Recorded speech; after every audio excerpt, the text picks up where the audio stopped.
नमस्ते दोस्तों। आज हम चलते हैं राजस्थान, मतलब राजस्थान में जो सियासी भूचाल आ रखा है उसके बारे में बात करते हैं। तो बात करते हैं पहले सचिन पायलट जी के बारे में। सचिन पायलट जी ने क्या ये डिसीजन ठीक लिया? मतलब सोच के देखो ज़रा कि सचिन पायलट जी अब क्या करेंगे आने वाले 4 साल तक, क्योंकि वो आज ही तो सीएम नहीं बन जाएंगे दूसरी पार्टी में भी जाके।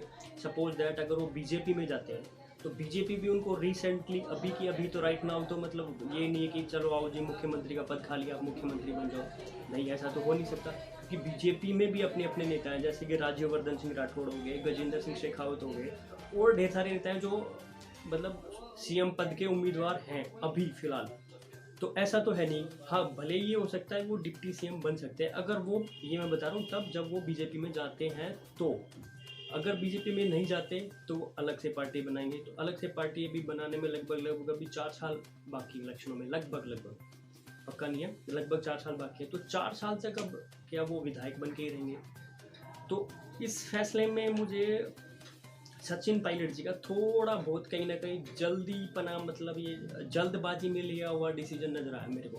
बाकी हो सकता है उनकी गवर्नमेंट कई मतलब साल भर से तो है ही, तो वो शायद हो सकता है सब प्रेशर, माइंडली प्रेशर झेल रहे हो या कुछ और झेल रहे हो जिसके चलते उन्होंने ये डिसीजन लिया हो। अब वो इंटरनल मामला है, पता नहीं गहलोत जी के बीच में और सचिन पायलट जी के बीच में क्या वार्तालाप होती थी, क्या उनकी ठीक से बनती नहीं थी, या फिर कांग्रेस ऐसे नेताओं को दबाना चाहती है जो अच्छे हैं, युवा हैं और उस सीएम पद और पीएम पद के उम्मीदवार हैं। आगे चल के ऐसा लगे कि ये बंदा सीएम बन सकता है, पीएम बन सकता है, उस पद के उम्मीदवार हैं, तो कांग्रेस उनको लगभग वैसे तो किनारा कर ही देती है। तो ये तो नियम रहा है कि जो अच्छा नेता रहा है वो कांग्रेस में नहीं रहा है, या तो मार दिया गया है या फिर वो अपने आप साइड कर दिया गया है, जैसे अभी सचिन जी के साथ हो रहा है।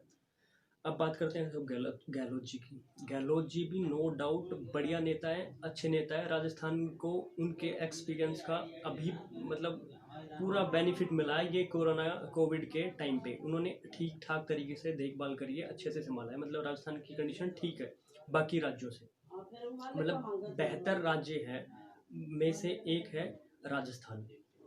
तो अशोक गहलोत जी भी ठीक है वैसे, लेकिन अशोक गहलोत जी को भी थोड़ा शायद बड़ा मन दिखाना चाहिए था, और अगर कुछ ऐसी बात हो रही थी तो वो बोल देते हाँ ठीक है यार तुम करो, मैं तो 2-3 बारी बन नहीं चुका हूँ।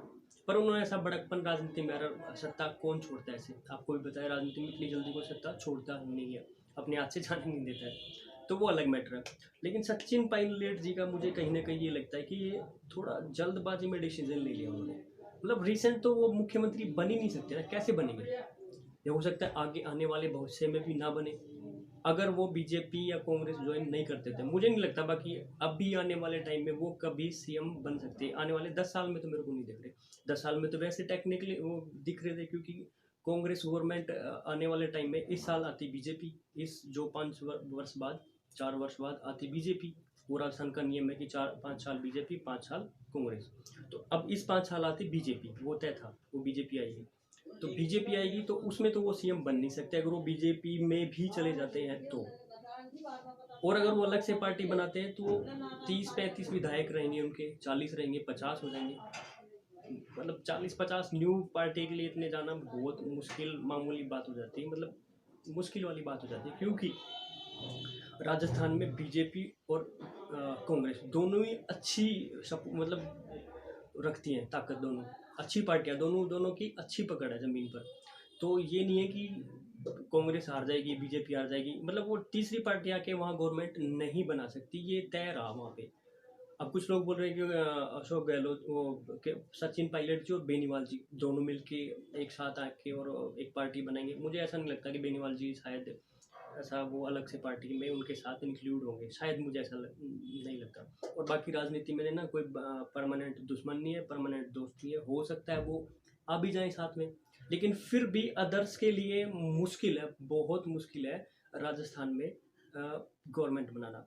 अगर सचिन पायलट जी अलग से पार्टी बनाते हैं तो उसका सीधा सीधा फायदा किसको होगा? बीजेपी को होगा, क्योंकि वो सारे के सारे वोट सिर्फ और सिर्फ कांग्रेस के काटेंगे, ना कि बीजेपी के। तो इसका बेनिफिट भी बीजेपी को मिलने वाला है आने वाले 5 साल में। तो अगर ऐसा हुआ तो हो सकता है फिर कांग्रेस कभी राजस्थान में आए ना, अगर वो अगेंस्ट ही रहे तो।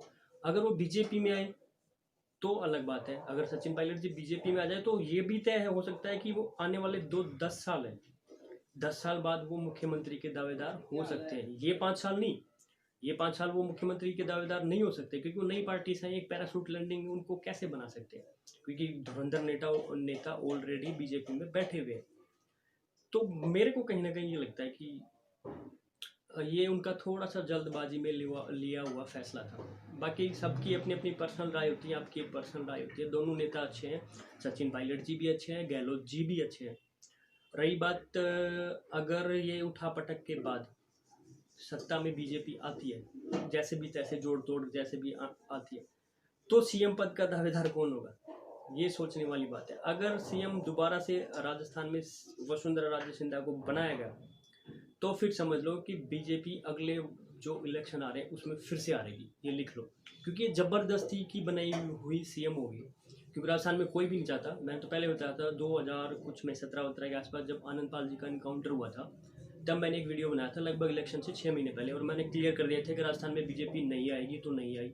मतलब ये मेरी एनालिसिस है, जरूरी नहीं है कि मेरे सारे एनालिसिस करेक्ट ही हो, पर लगभग सटीक होते हैं। क्यों? क्योंकि हम ग्राउंड पे रहते हैं, ग्राउंड रिपोर्टिंग आती रहती है और मार्केट में घूमते रहते हैं, तो ये चीज़ें पता लगती रहती हैं। खैर, वसुंधरा राजे के बारे में अलग से बात करेंगे, उस पर एक अलग वीडियो बनाएंगे। अगर इस वीडियो पे मेरा अच्छा रिस्पॉन्स दिया, आपने अच्छा प्यार दिया, तो हम एक अच्छा वीडियो बनाएंगे वसुंधरा राजे और बीजेपी की सरकार, बीजेपी के बारे में, कि कैसे रणनीति उनको तय करनी चाहिए, वो अलग से वीडियो बनाएंगे। तो चलिए दोस्तों, वीडियो ज़्यादा लंबा हो जाएगा, पहला वीडियो है। अगर पसंद आए तो लाइक शेयर कमेंट करना।